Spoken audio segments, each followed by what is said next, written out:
Isa na namang napakagandang pagkakataon na binigay sa atin ng ating mahal na Diyos upang patuloy nating subaybayan ang ating programang Sa Oras ng Pag-aaral na dito'y pinag-aaralan natin ang mga salita ng ating mahal na Panginoong Diyos. Ako po si Pastor Jose Zabat Jr. at kasama ko si Pastor Nestor Ilioma, ang ating tagapagturo sa Manila Adventist College, na siyang makakasama ninyo sa ilang mga minutong pagtalakay ng mahalagang bagay tungkol sa ating pong leksyong pinag-aaralan. At sa pagkakataong ito ay nais nating kamustahin si Pastor Ilioma. Pastor, kamusta kayo? Pastor, tayo po ay nasa ika-4 na leksyon ng ating seryeng tinatalakay at ito'y lumalalim at lalong sumasagana yung talakayan na ating minimithi sa dakong ito, at aming inaanyayahan ang ating mga taga-subaybay na buklatin ang kanilang banal na kasulatan at tunghayan ang mga banal na aral na kapupulutan natin ng pagpapala sa ating pamamalagi dito sa balat ng lupa. Yeah. At kamustahin na rin natin yung ating mga taga-subaybay dahil baka sila'y may mga katanungan na tungkol sa ating mga pag-aaral na ginagawa, ay maaari silang tumugon sa ginagamit nating Facebook dito sa mga serye ng ating mga pagtalakay. At maraming salamat po sa inyong pakikisama sa amin at tanggapin ninyong muli ang aming mainit na pagbati. Tayo ngayon, katulad na sinabi ni Pastor Ilioma, nasa ika-4 na serye na ng pag-aaral para sa trimestreng ito. At patuloy nating pinag-aaralan ang aklat ni Job. At ang titulo ng pag-aaral natin sa pagkakataong ito, ang Diyos at ang pagdurusa ng tao. Hilingin natin ang patnubay ng ating mahal na Diyos sa pamamagitan ng panalangin. Tayo po ay manalangin.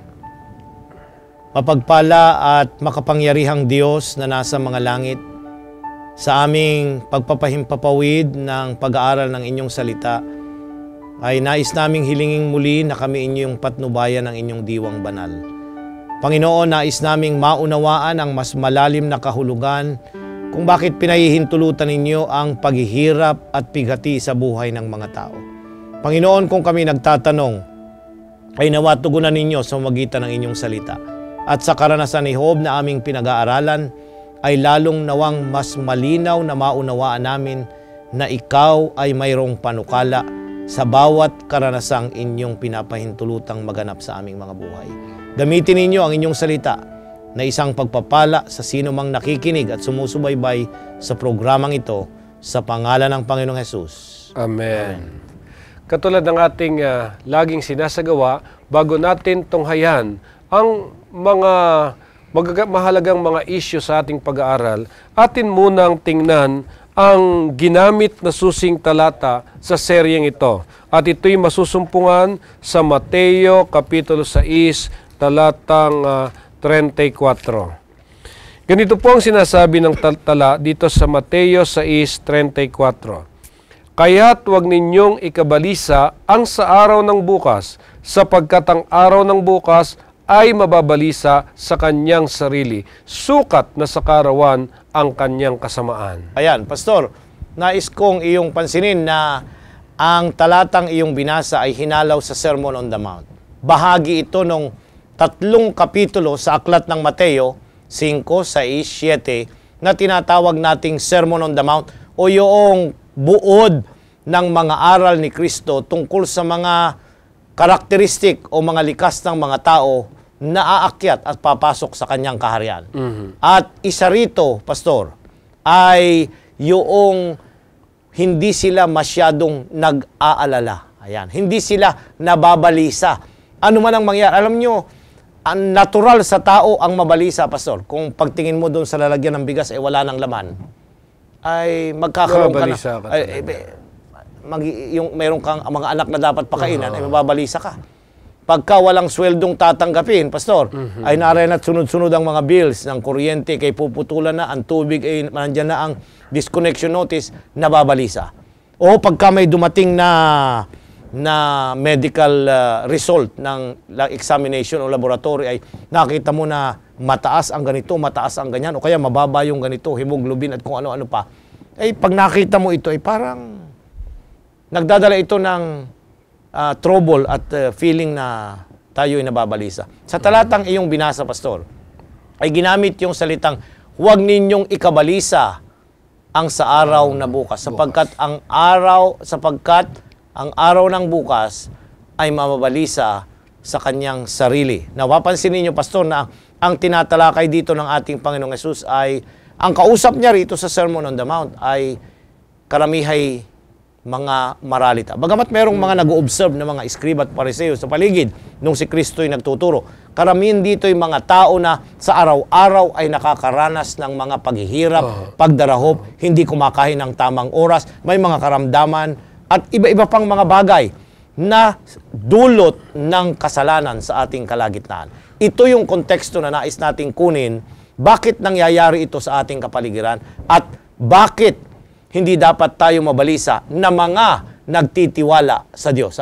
Kung yung ibang tao ay nababalisa dahil wala silang Diyos, dapat tayong may pagkinikilalang Diyos at tagapagligtas ay hindi dapat mabalisa dahil ilalagak natin ang lahat ng ito sa Kanya.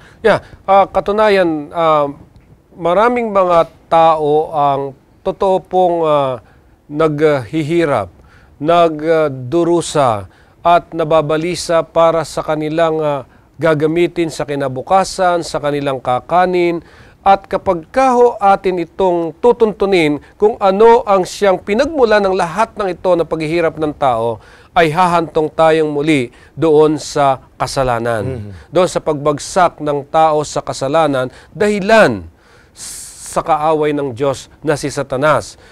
Ito ba yung pwede kong iugnay doon sa katanungan na bakit ba ang pagdurusa ay pangkalahatan? Ayan, ang pagdurusa ay pangkalahatan. Ayan. Susundan ko yung argument mo kanina, Pastor, na yung kahirapan, mga pigati at lahat ay bunga ng pagbagsak ng tao sa kasalanan. Kaya nga, ito'y malinaw na dahil ang kasalanan, ano ba ang ibinubunga ng kasalanan, Pastor? Ang binubunga ng kasalanan ay kahirapan at hanggang sa kamatayan. Now, dahil dito, ang tanong may, bakit ang suffering o ang pagdurusa ay universal? Bakit? Kasi ang kasalanan din ay universal. Ang lahat ay nagkasala. Roma Kapitulo 3, Pastor. Talatang 23. Sapagkat ang lahat ay nagkasala nga at hindi nakakabot sa kalwalhatian ng Diyos. Ang lahat ay nagkasala. Kung anong ibig sabihin nito? Kung ang lahat ay nagkasala, ang lahat ay naapektuhan ng resulta ng kasalanan. At isa sa resulta ng kasalanan ay yung suffering, pagdurusa sa lahat ng mga tao sa balat ng lupa. Noon hanggang ngayon, mula kay Adan, nagsimula na silang maghirap. Di ba? Nang sila'y paalisin sa halamanan ng Eden, ang unang naging epekto ay paghihirap sa buhay. Una, nawala ang kanilang kasuotan. So ano na ang kanilang isinusuot? Nagsimula na silang maghanap ng isusuot. Dahon, balat ng hayop. Kaya nga, yung mga nakikita nating mga picture sa Stone Age, ano ang mga suot nila? See? Kahirapan. Picture ng kahirapan. Ano pa? Yung kamatayan. O naging threat ang tao ay naging threat sa kanyang kapwa-tao. Tumatakas tayo. Bakit tayo nagpipinid ng ating mga pintuan? Bakit may mga tarangkahan tayo at nakapadlak na ang tataas na mga pader, Pastor? Siguro nung una walang ganon sa halamanan ng Eden. Walang mga pader na napakatataas. Bakit? Sapagkat nais nating protektahan ang ating buhay. Baka anytime ay merong sumira, may banta sa ating kabuhayan. So dito makikita mo, Pastor, yung larawan at epekto ng kasalanan sa lahat ng ating, ang ganda-ganda nga ng bahay, pero tingnan mo ang pader, ang taas. Okay? Bakit? Kasi ang tao ay naging makasarili at nais niya na hindi niya ibahagi sa iba ito lamang, kundi tangkiligin lamang niya sa kanyang sarili. Dahil naroon yung pagkatakot na kapag ka nawala sa kanya yung kanyang tinatangkilik, ay baka maranasan niya yung kahirapan at ganun din yung mga mahigpit na karanasan sa buhay. Nandoon na tayo. At ang lahat ng ito, ang takot, ang pagdurusa, alam natin na bunga ng kasalanan.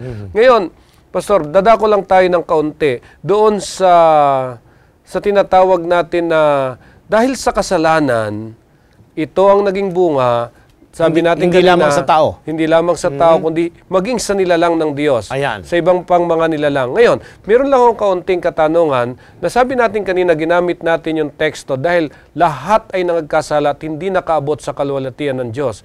Ibig sabihin ba na yung kasalanan nitong si Adan at saka ni Eva ay minana natin? Kailangan kasi maliwanagan ito ng ating mga taga-subaybay. Minana natin yung kasalanan iyon. At kung ito'y minana natin, nangangahulugan ba na bata ka pa, may kasalanan ka na? Ayan, maganda yung katanungan mo, Pastor. Tayong mga Adventista, hindi tayo naniniwala na minamana ang kasalanan. Ano ang nangyari? Nang si Adan at si Eva ay magkasala, yun ay mga personal nilang mga kasalanan. Pero remember, Pastor, sila yung unang lalaki at babae na nilalang. Sila yung federal representative ng planetang mundo. Kaya nga, dahil sa kanila, kagaya nung una, babalik rin natin sa kanila ipinagkaloob yung conditional na meron silang buhay na walang hanggan.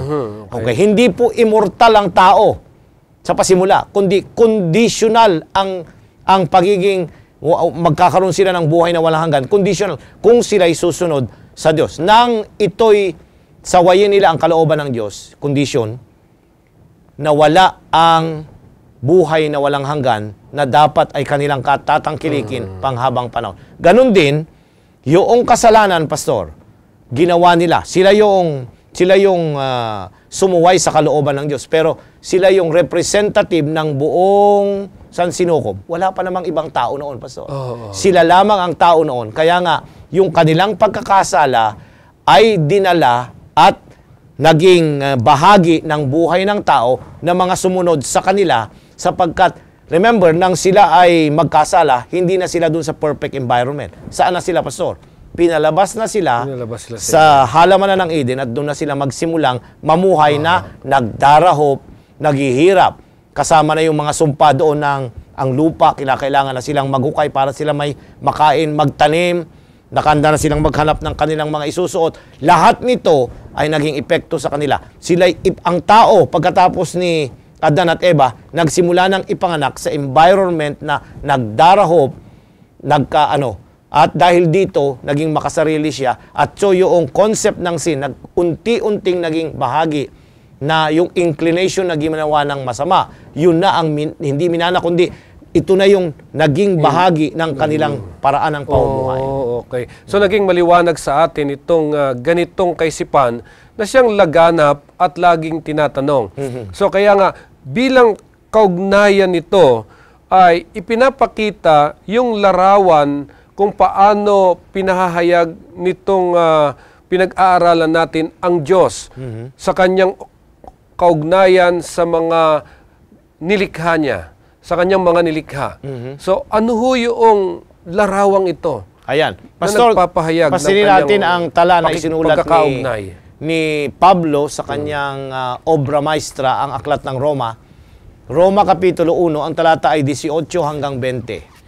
Sapagkat ang puot ng Diyos ay nahahayag mula sa langit laban sa lahat na kasamaan at kalikuan ng mga tao na mga sinasawata ang katotohanan ng kalikuan, sapagkat ang nakikilala tungkol sa Diyos ay hayag sa kanila, sapagkat ito'y ipinahayag ng Diyos sa kanila, sapagkat ang mga bagay niyang hindi nakikita, buhat pa ng lalangin ng sanglibutan, ay nakikitang maliwanag sapagkat tanto sa pamamagitan ng mga bagay na ginawa niya, maging ang walang hanggan niyang kapangyarihan at pagka-Diyos, upang sila'y walang madahilan. Ayan, Pastor, dalawang bagay. Ang Diyos ay manlalalang at Diyos ay tagapagligtas. Papansinin nyo, ito ididiin sa separate na lesson dito sa ating pag-aaral sa mga darating na leksyon.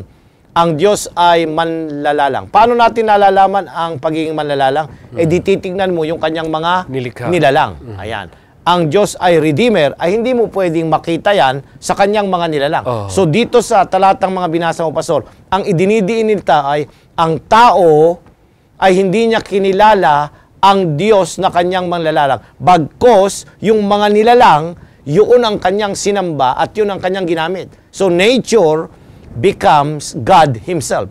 So today, kung pag-aaralan natin, Pastor, ay meron pong nag-identify na ang kalikasan at ang Diyos ay isa. Nature and God are one. Pero sa banal na kasulatan, magkahiwalay po yung kalikasan, ang mga bagay na ating nakikita. Kaya nga, bakit tayo nagtataka? Bakit may mga tribo ng mga tao na wino-worship yung bulkan? Bakit may mga tribo ng tao na yung river o yung buwaya o yung elepante o kung ano paman? Why? Kasi yung pagkaunawa nila sa manlalalang, instead na yung lumalang, yung nilalang ang binibigyan nila ng kahalagaan. Dahil yung kapangyarihan niya, kaya nga rito sabi ay, ang walang hanggan niyang kapangyarihan at pagka-Diyos. Dapat yun ang nakikita, hindi yung kapangyarihan noong nilalang, kagaya ng power ng crocodile or yung elepante, yun na ang winorship nila dahil mas malakas yun kaysa sa tao. So, yan ang kaisipan na ipinakita nitong si Job o doon sa aklat ni Job na ang ating Diyos bilang manlalalang. Ngayon, paano ang kanyang nilikha ay tumutugon sa pagrebelde sa kanya? Ayan. Kung silang tumugon sa pagrebelde sa Ayan, Diyos. pansinin natin, Pastor, dito sa Job Kapitulo 12, ang talata ay 7 hanggang 10. Ngunit tanungin mo ngayon ang mga hayop at tuturuan kanila at ang mga ibon sa himpapawid at kanilang sasaysayin sa iyo. O magsalita ka sa lupa at magtuturo sa iyo. At ang mga isda sa dagat ay magsasaysay sa iyo. Sinong hindi nakakaalam sa lahat ng mga ito, na ang kamay ng Panginoon ang siyang gumawa nito, na sa kamay niya ang kaluluwa ng bawat bagay na may buhay, at ang hininga ng lahat ng mga tao. Ayan, Pastor, napakalinaw dito sa tala ni Job na yung mga ibon, yung mga hayop, hindi dapat sambahin. Ang sasambahin, yung gumawa sa kanila, at yon ay ang manlalalang ng Panginoong Diyos na nasa mga langit. Ito yung idinidiin ng ating leksyon, Pastor. Kaya, ang Diyos kay Job ay malinaw. Siya ang gumawa ng lahat ng bagay, pati mga tao, at dapat ang mga ito nagpapakilala ng kanyang kapangyarihan at ng kanyang kaluwalhatian. So yun yung nagpapakilala na ang Diyos bilang manlalalang. Paano po naman yung mga nilikha, kung paano silang tumugon sa pagre-rebelde sa Diyos? Ayan, dito sa, pansinin natin, Pastor, dito sa mga awit, 19, 1 hanggang 6. Ang kalangitan ay nagpapahayag ng kaluwalhatian ng Diyos at ipinakikilala ng kalawakan ang gawa ng kanyang kamay. Sa araw-araw ay nagbabadya ng pananalita at sa gabi-gabi nagpapakilala ng kaalaman. Walang pananalita o wika man ang kanilang tinig ay hindi marinig. Ang kanilang pangungusap ay lumalaganap sa buong lupa at ang kanilang mga salita ay hanggang sa wakas ng sanlibutan. Sa kanila inilagay niya ang tabernakulo na ukol sa araw, na gaya ng kasintahang lalaki na lumalabas mula sa kanyang silid at naggagalak na gaya ng malakas na tao na tatakbo sa kanyang takbo. Ang kanyang labasan ay mula sa wakas ng mga langit at ang kanyang ligid ay sa mga wakas ni Yaon at walang bagay na nakukubli sa pag-iinit ni Yaon. Pastor, ang mga talatang iyong binasa ay isa sa mga talata na tala ng banal na kasulatan na nagsasabi kung ano ang purpose ng kalikasan. Opo. Hindi sila yung dapat sambahin, kundi kanilang pinapahayag na ang kaluwalhatian ng Diyos at dapat ito tumutulong. Kaya nga, napakaganda kagaya nitong backdrop natin, Pastor, na sa pag-aaral natin ng salita ay maganda yung may mga bulaklak sa pagsamba sa mga iglesia, di ba? May mga bulaklak. Hindi natin wino-worship yung bulaklak o mga halamang magaganda doon sa loob ng iglesia, kundi ito'y lalong nagpapaganda at nagpapakita kung gaano ang kaluwalhatian at kadakilaan ng ating dakil. Ang tanong mo ay, bakit hindi sapat? Ayan. Bakit hindi sapat ang kalikasan na ipakilala ang lubos na karakter o likas ng Diyos? Ang sagot, Pastor, ay very simple. Ang kalikasan ay naapektuhan din kagaya ng tao nang siya'y magkasala. Kaya nga, ang kalikasan ay para bagang isang salaming, Pastor, na nabasag. Oo, makikita pa rin natin ang kaluwalhatian ng Diyos indirectly na siya yung manlalalang. Pero hindi na natin makita, kita ninyo, yung mga hayop naging mabangis. Ang dagat nagiging, pagka yung malakas ang unos, ano ang nangyayari? Nakakapaminsala na at nakakapatay na ng mga tao. ito yung nagsasabi na naapektuhan ng kasalanan. Kaya nga yung karakter ng manlalalang hindi na lubusang nakikita sa kanyang mga nilalang na nasa ating kapaligiran. So kaya nga kanina ay nabanggit ko yung salitang pagre-rebelde. At nakita ko din doon sa inyong mga paliwanag ngayon na pinapakita natin na may mga tao na sa halip na ang sambahin ay yung manlalalang, yung kanilang sinasamba yung mga nilalang ng manlalalang. Ayan. So, sa makatwid, kapag ka ang ginagawa mo'y sinasamba mo na yung mga nilalang ng manlalalang, ito ay isang pagpapakita ng paghihimagsik. Yan, pagre-rebelde sa lumikha ng lahat ng bagay. Kaya nga, dito po ay hindi kayang ihayag na lubos ng kalikasan. Katulad ng ating nabanggit, ang kabuuang karakter ng Diyos. Dahil ang tangi lang nilang pinahayag ay yung kapangyarihan at kabutihan ng ating Panginoong Diyos. Kasi yun yung nakikita natin. Yun lang ang nakikita, Pastor. Kaya ngayon, gusto nating alamin, ito ay medyo maganda ring talakayin kung ano ang tinuturo ng Biblia tungkol sa pinagmulan ng lahat ng mga bagay. Ayan. Pansinin natin, ang tinatalakay pa rin natin, Pastor, ay nasa aklat ng Job. At bagamat bumabasa tayo ng ibang mga talata, ay tinutunghayan natin yung pangkalahatang aral ng banal na kasulatan. Ayan. Kasi may mga nag-aaral ng Biblia na hala, dito, babasa ako, meron nga mga talata dito. Hindi naman na nila masuportahan ng ibang mga talata ng banal na kasulatan. Dito sa Apokalipsis 4:11, Pastor, ano ang pahayag ni Apostol Juan tungkol sa pasimula ng lahat ng bagay? Marapat ka, O Panginoon namin at Diyos namin, na tumanggap ng kalwalhatian at ng kapurihan at ng kapangyarihan sapagkat nilikha mo ang lahat ng mga bagay at dahil sa iyong kalooban ay nangagsilitaw at nangalikha. Ayan, bakit daw dapat siyang luwalhatiin?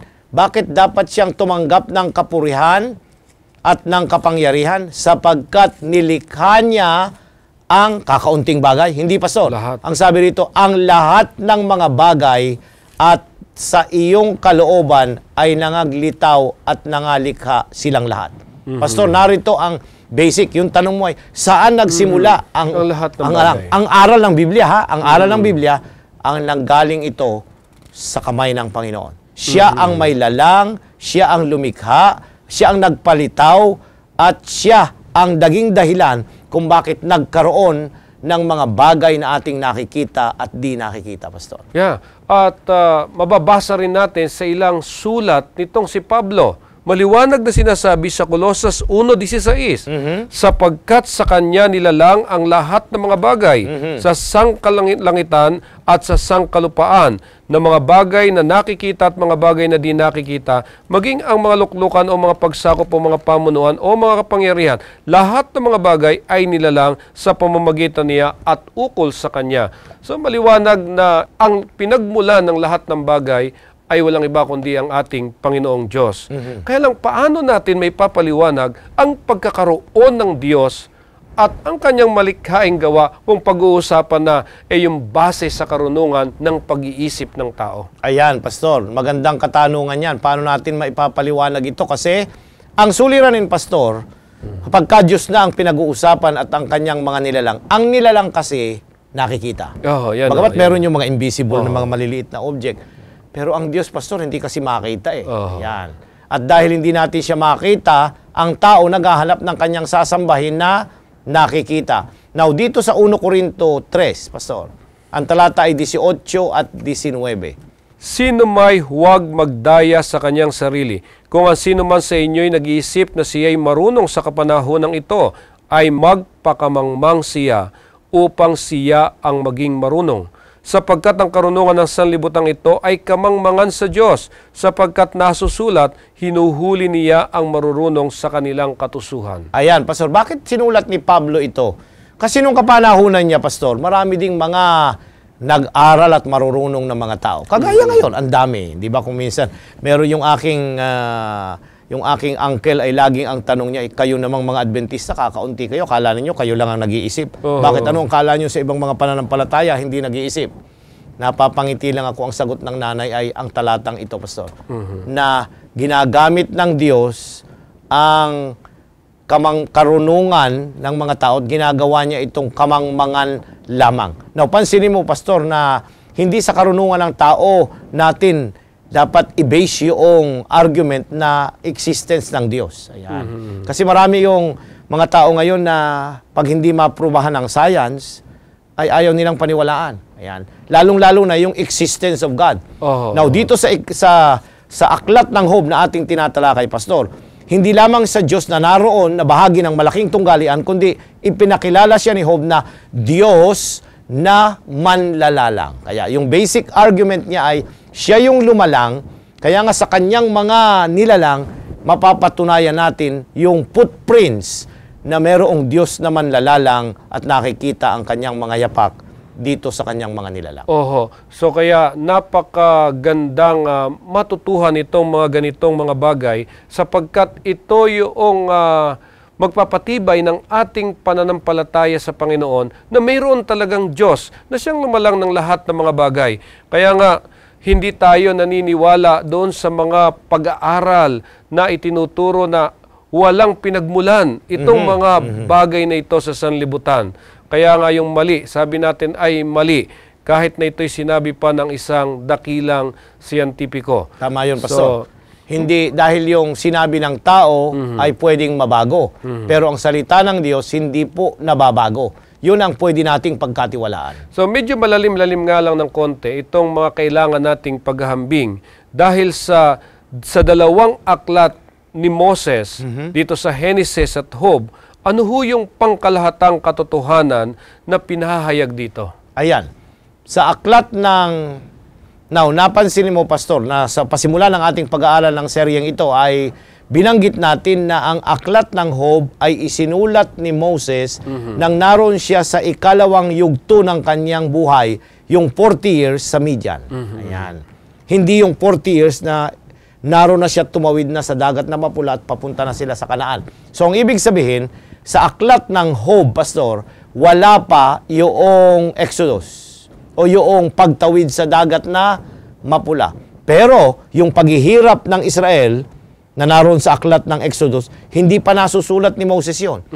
Pero, kung paghahambingin mo yung aklat na mga isinulat ni Moses, kasi isa naman yung sumulat sa ating pananaw, ay ang universal, yung pangsanlibutang naroong concept na yung mababasa ay walang iba kundi yung pain and suffering, yung paghihirap at pagdurusa. Ito yung universal na naranasan ng tao mula noon hanggang ngayon, Pastor.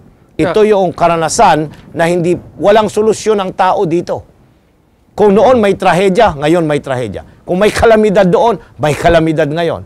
Kung may namamatay noon, may namamatay ngayon. Kung may nagkakasakit noon, may nagkakasakit din ngayon. At tila baga mas grabe ngayon ang nangyayari as we come to the end of time. Kaya napakatibay nung pinanghahawakan natin na maging sa kapanahunan ni Moses, ipinakikita na ang tao ay nagdurusa dahil sa kagagawan ng kasalanan.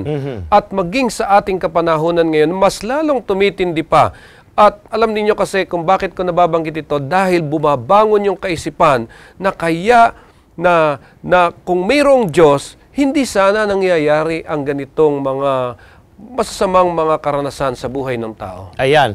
Ang aklat ng Job ay pinatutunayan ito, ang mga unang aklat ng banal na kasulatan na ang kasalanan ay naging dahilan kung bakit nagkaroon ng paghihirap sa balat ng lupa. Yun ang turo mula sa Genesis.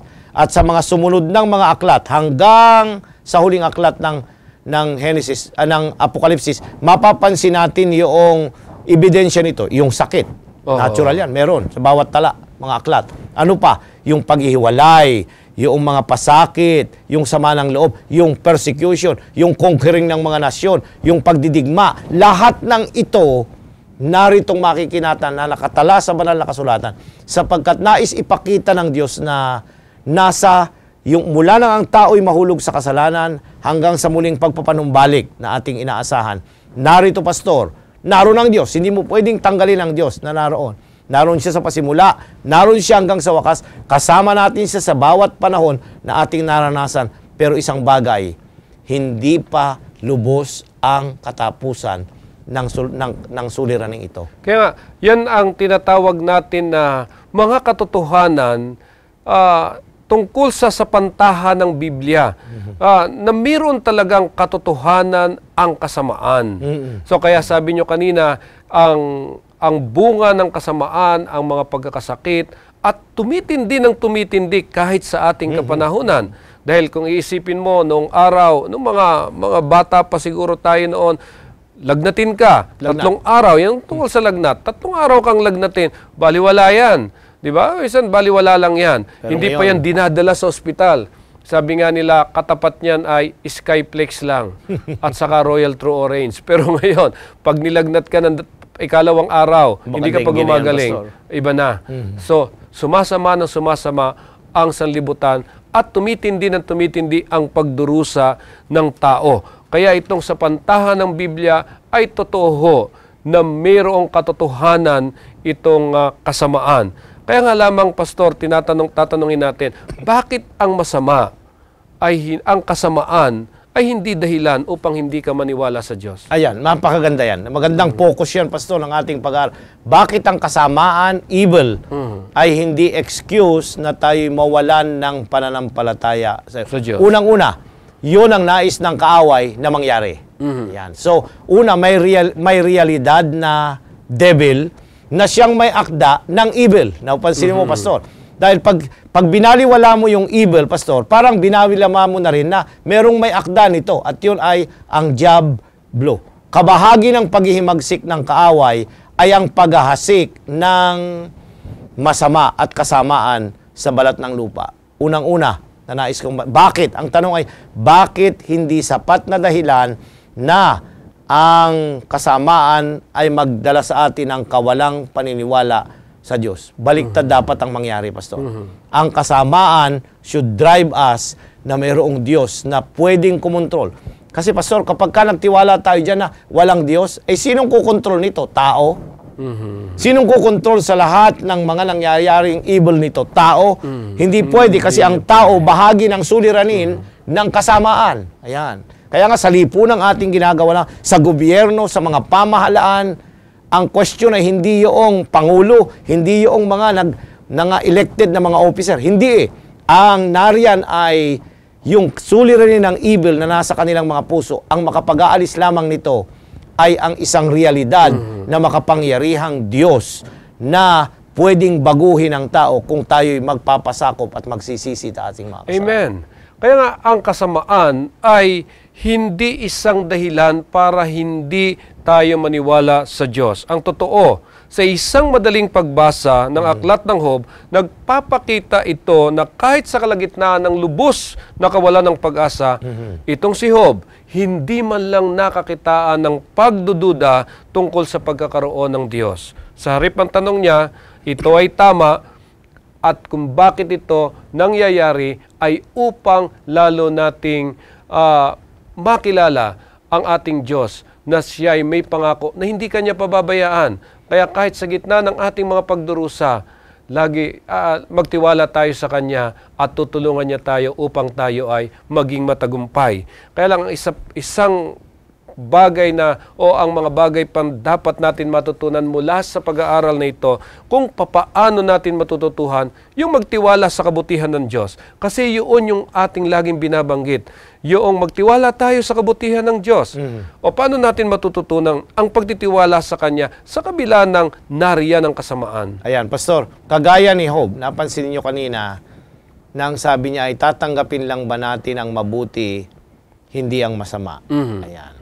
Napapansin natin na, babalik ako doon sa punto natin sa pasimula, ang Diyos ang may akda ng mabubuting bagay. Ang masama ay Kanya lamang pinahihintulutan. Hindi sa Kanya nang gagaling. Kagaya sa karanasan ni Job, Pastor, pinahintulutan niyang mamatayan, mawalan ng mga ari-arian, magkaroon siya ng ganun na lamang na sakit sa bumalot sa kanyang buong katawan. Subalit, pansinin mo, Pastor, hindi siya nawalan ng pagtitiwala. Nagtiwala siya na ang Diyos na kanyang sinasampalatayanan ay Diyos na kasama niya dito sa ganitong karanasan na hindi siya iiwan. Na panandalian lamang. Gusto ko yung concept na yung paghihirap natin dito sa lupa, Pastor, ay not eternal. Hindi panghabang panahon, kundi panandalian lamang. Gusto kong tungnan yung sulat ni Pedro. 1 Pedro 5 Gs, Pastor. At ang Diyos ng buong biyaya na sa inyo'y tumawag sa kanyang walang hanggang kalwalatian kay Kristo, pagkatapos na kayo'y makapagbatang sandaling panahon, ay siya rin ang magpapasakdal, magpapatibay, at magpapalakas sa inyo. Napakaganda ng talata, Pastor. Dito Yeah. isinummarize ni Pedro. Ano ang sabi niya?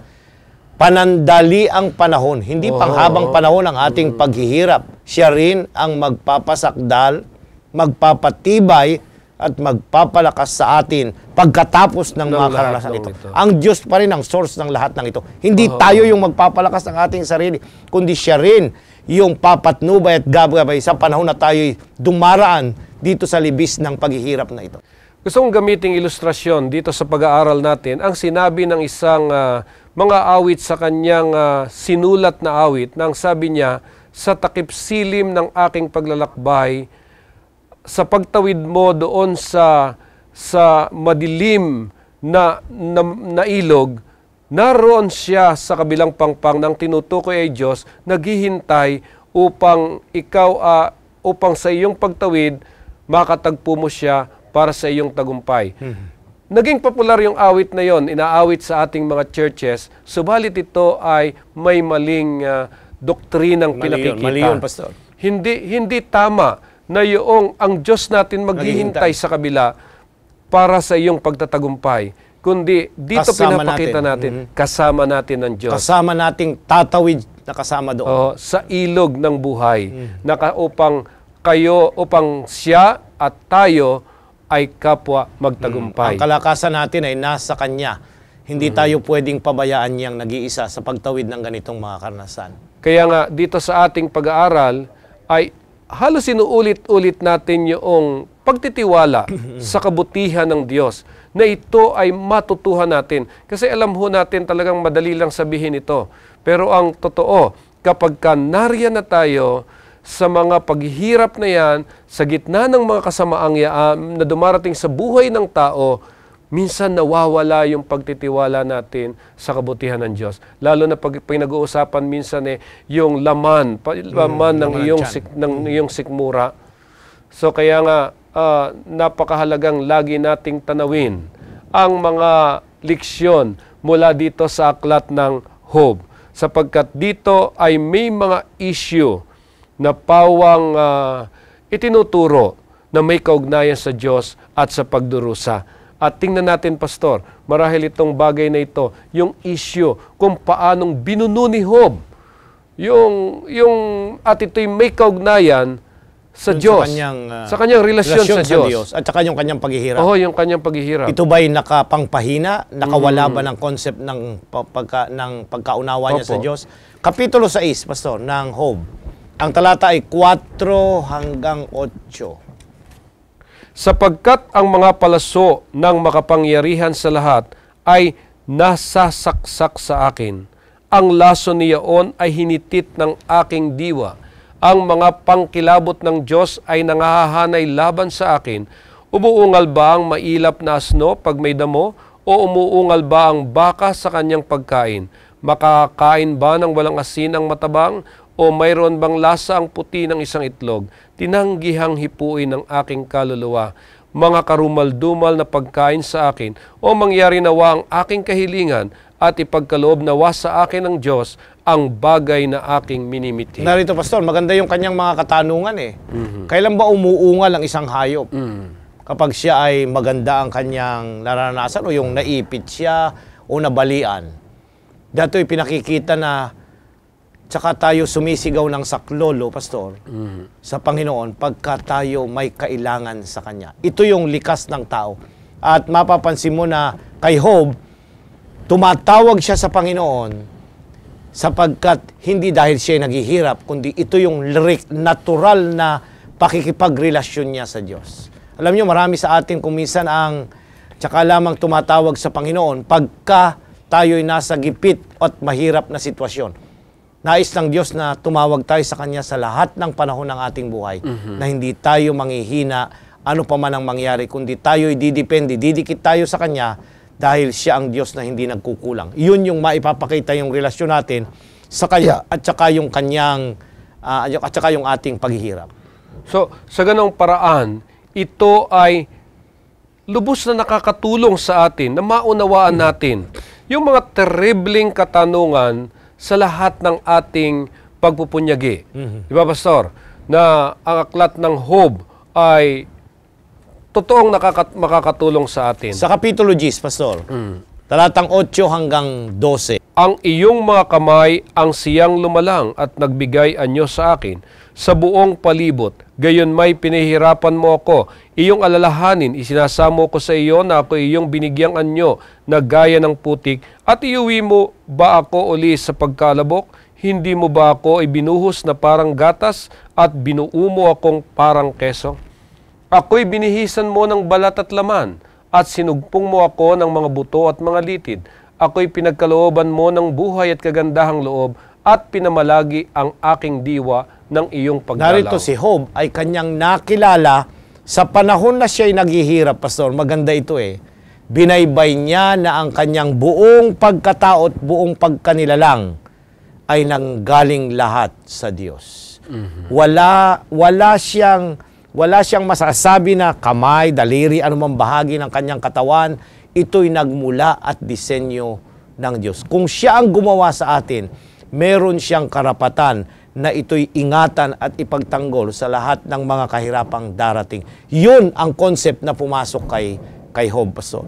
Kung ikaw, alam mo ang lahat ng bahagi ng aking katawan, ikaw ang naglagay ng lahat ng mga ito, iingatan mo ang aking kabuuan sapagkat ikaw ang Diyos na aking manlalala. So ipinapakita ang lubos na pagkakilala nitong si Job sa ating Panginoong Diyos. Tama yun, Pastor. So napakahalaga yung tinuturo nitong leksyong ito sa ating lahat na lubos nating kilalanin ang ating Panginoon. Dahil kung hindi natin siya kilala, hindi natin alam kung sino ang sasaklolo sa atin sa panahon ng ating mga pagdurusa. Kaya nga dito, Pastor, ay paano ang hapdi at pagdurusa ay nakakatulong sa atin na makita ang pagkakaroon ng mapagmahal na Diyos. Ayan. Parang paradox, ano, Pastor? Oh. Paano mo makikita yung pain and suffering na makakatulong ito na maintindihan mo na mayroong Diyos na maibigin?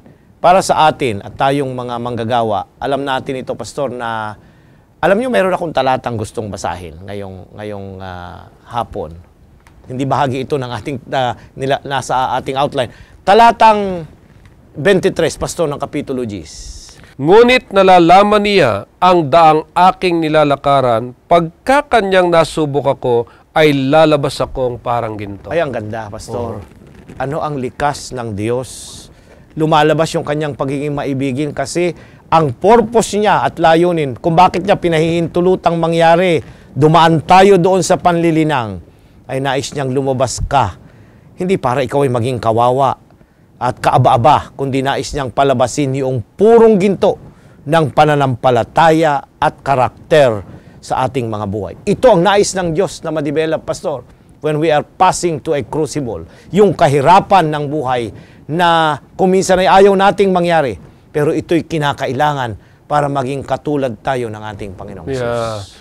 Kaya sa panahon ng ating pagdurusa, sa panahon ng ating mga kalungkutan, alam po ninyo, dito natin lalong dapat madama na mayroong personal na interes ang ating Panginoong Diyos sa bawat isa sa atin. Ayaw niya ng mga tao ay mapapahamak. Alisin natin sa ating kaisipan na ang Diyos hindi nagbibigay sa ating ipapahamak. Hindi nagbibigay ng sakit. Subalit ito'y kanyang pinahihintulutan upang lalong lumabas yung kagandahan at pagmamahal ng ating Diyos sa bawat isa sa atin. Ngayon ay isang bahagi dito sa ating leksyon na talagang kailangan din nating maipaliwanag itong ginamit na salitang theodismo. Itong theodismo, yung konsepto ng theodismo sa konteksto ng sulat ni Pablo. Ayan, Pastor, yan yung terminolohiyang ginagamit sa theology, yung theodicy. Galing ito sa dalawang salita, theo at the sea. Theo, God, the sea, righteousness. The righteousness of God lalabas sa panahon na tayo'y naghihirap. Yun ang concept nito ganda, So in the book of Job, hindi karakter mo ang pinalalabas, kundi ang lumalabas na maliwanag, karakter ng Diyos. ang karakter at likas ng Diyos na sa iyo'y hindi magpapabaya. Yun, sa bawat sandali na ako'y nahihirapan, Pastor. Napakaganda ng concept na yun Sa bawat ako'y pinahihintulutan niya si Job.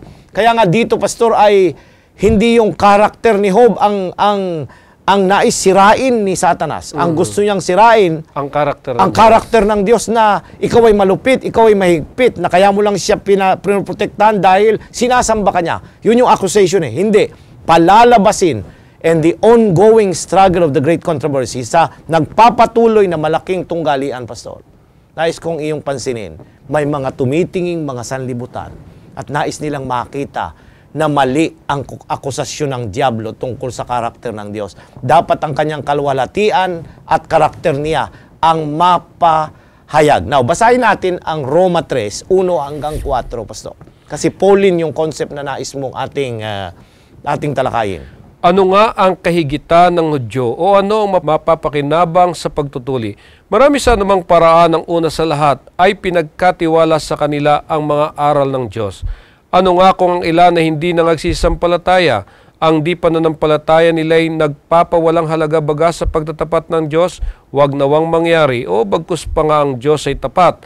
Datapat ang bawat tayo sinungaling gaya ng nasusulat upang ikaw ay aaring ganap sa iyong mga salita at makapagtagumpay ka kung ikaw ay mahatulan. Pansinin mo, Pastor, narito ang konteksto ng sulat ni Apostol Pablo. Tinatanong niya kung ano ang kahigitan ng Hudyo sa mga hintil. Now, ayan, kasi may mga tao sabi nila, Pastor, yung lumang tipan, yung pinag-aaralan yung aklat ng Job, lumang tipan yan. Hindi na dapat yan pinag-aaralan ngayon. Tayo'y nasa panahon na ng mga Kristiyano. Narito, Pastor, ang sagot ng banal na kasulatan tungkol sa concept na yan, na dapat ay bagong tipan na lamang tayo. Itong mga aklat na lang mula Mateo hanggang Apokalipsis ang dapat nating batayan ng ating pananampalataya. Ang sabi rito ay marami ang kahigitan ng mga Hudyo kaysa sa ating mga hintil. Ano yon? Sa kanila, talatang 2, ipinagkatiwala ang mga aral ng Diyos. At isa sa mga aral na yaon, Pastor, ay yung binanggit dyan na ang Diyos ba ay hindi tapat sa mga bagay na kanyang ginagawa sa araw-araw? Hindi Ang Diyos ay tapat. Anuman ang maranasan nating karanasan, ang Diyos ay nagtatapat at hindi niya ito pinababayaan. Ang karakter niya lumilitaw sa panahon na tayo'y naaapektuhan ng maraming mga suliranin sa buhay. Kung tayo'y nagtatapat, Pastor, ang karakter niya ang naipapakilalang tunay na ito. Kagaya nung nanindigan yung 3 Hebreo doon at si Daniel doon sa Babylonia. Sino ang napapurihan, Pastor? Ang ating Diyos. Pinag-usig sila, pinatapon sila sa leon, sa nagbabagang huro. Pero sino? At the end of the day, sumigaw ang hari at ang sabi niya, luwalhatiin ang Diyos ni Shadrach, Meshach at Abednego. Bakit? Kasi hindi yung paghihirap mo ang focus, kundi yung karakter ng Diyos na dapat maipakilala sa mga hindi pa nakakakilala sa Kanya.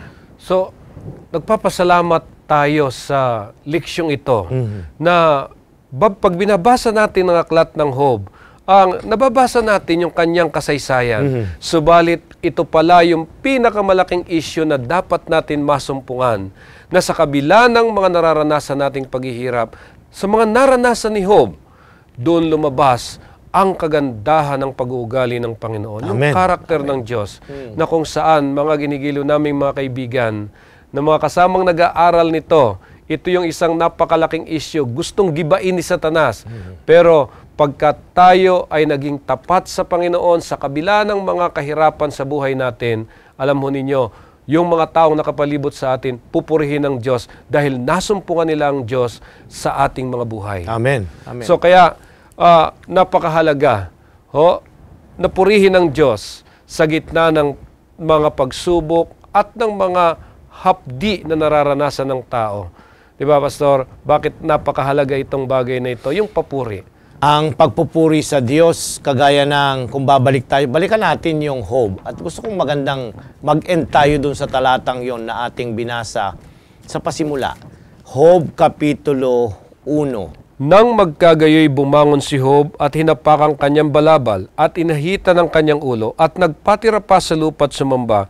At sinabi niya, hubad akong lumabas sa bahay bata ng aking ina, at hubad na babalik ako roon. Ang Panginoon ang nagbigay at ang Panginoon ang nagalis. Purihin ang pangalan ng Panginoon. Sa lahat ng ito ay hindi nagkasala si Job, ni inarimang mangmang ang Diyos. Dalawa, Pastor, ang resulta pag tayo'y nagpuri sa panahon na tayo'y naghihirap. Yung tunay na pagpupuri, hindi yung plastic na pagpupuri.